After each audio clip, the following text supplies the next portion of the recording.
Ce texte audio est le troisième des 3 proposés à l'écoute du chapitre « 7 principes pour travailler avec la douleur » du livre de Jon Kabat-Zinn « Apaiser la douleur avec la méditation ».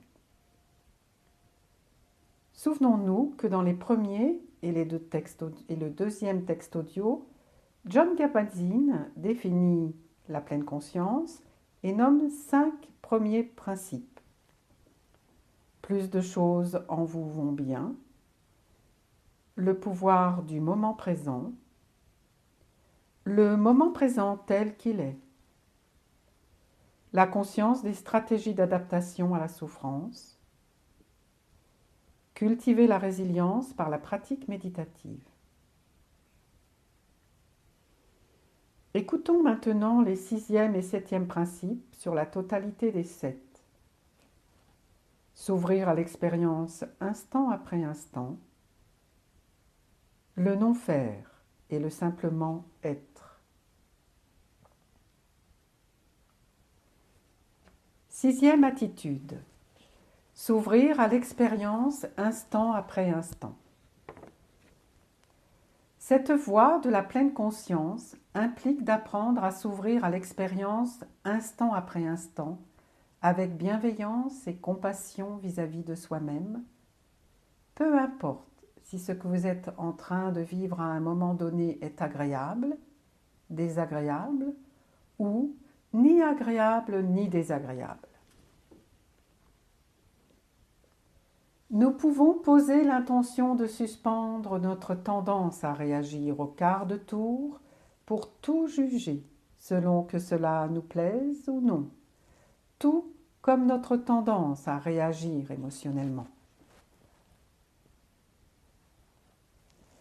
Vous ne jugez pas l'expérience comme étant bonne si celle-ci vous plaît, mauvaise si vous la détestez, ennuyeuse si vous ne ressentez rien de particulier, ni dans un sens ni dans l'autre. Comme nous l'avons dit plus tôt, cela ne signifie pas que nous n'allons pas émettre un grand nombre de jugements, mais nous pouvons poser l'intention de suspendre notre tendance à réagir au quart de tour pour tout juger, selon que cela nous plaise ou non, tout comme notre tendance à réagir émotionnellement est de façon assez automatique et similaire, avec convoitise, voire même avec cupidité, si quelque chose nous plaît, en voulant toujours que cela dure plus longtemps, ou qu'il y ait davantage et encore davantage, et toujours davantage. Et avec du rejet, ou de la colère, ou de la haine, ou de la déception si cela ne nous plaît pas, et que nous souhaitons que cela disparaisse. Le non-jugement et l'équilibre émotionnel face à des situations qui nous mettent au défi sont des facteurs que nous pouvons cultiver en abordant notre expérience de chaque instant en pleine conscience. Non pas en tant qu'idéal que nous essayons de nous imposer ou que nous nous efforçons de saisir, mais en tant que potentiel qui se trouve déjà à l'intérieur de nous, que nous pouvons apprendre à reconnaître et à amener davantage à notre conscience lorsqu'il surgit.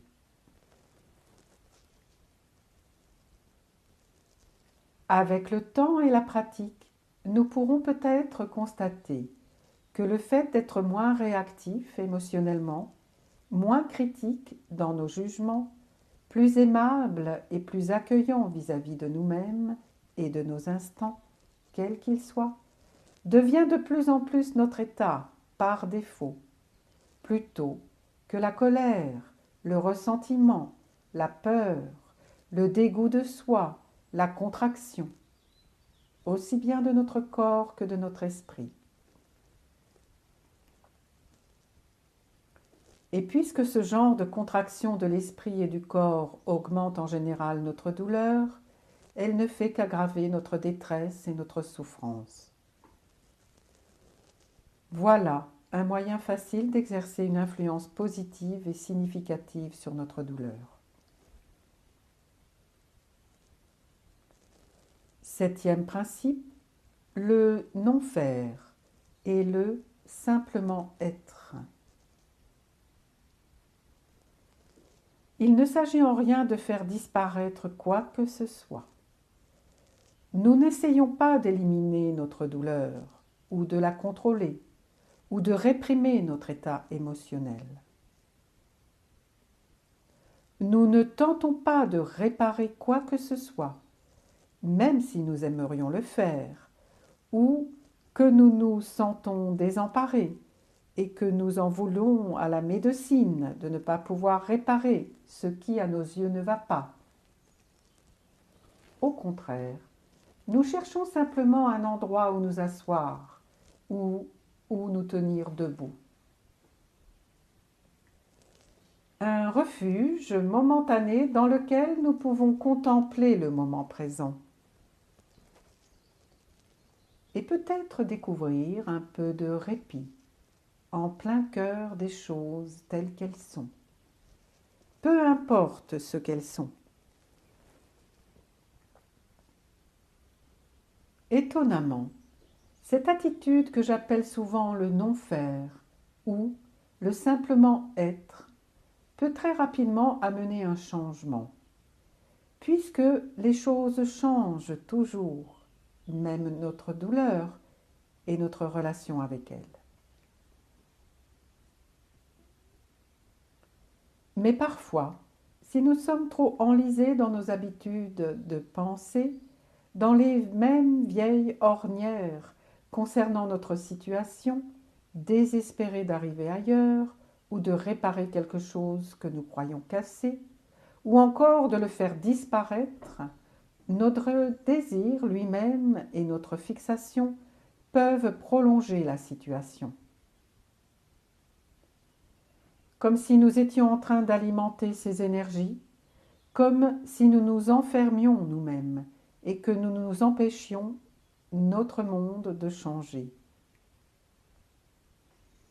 Le monde et nos corps changent constamment. C'est une loi naturelle, la loi de l'impermanence. Tout change. Pourquoi ferions-nous exception? Alors, la patience et la tolérance peuvent parfois être de mise et représenter de bonnes stratégies pour permettre aux choses de changer, voire de guérir par elles-mêmes. Étonnamment, cette attitude que j'appelle souvent le non-faire ou le simplement être peut très rapidement amener un changement.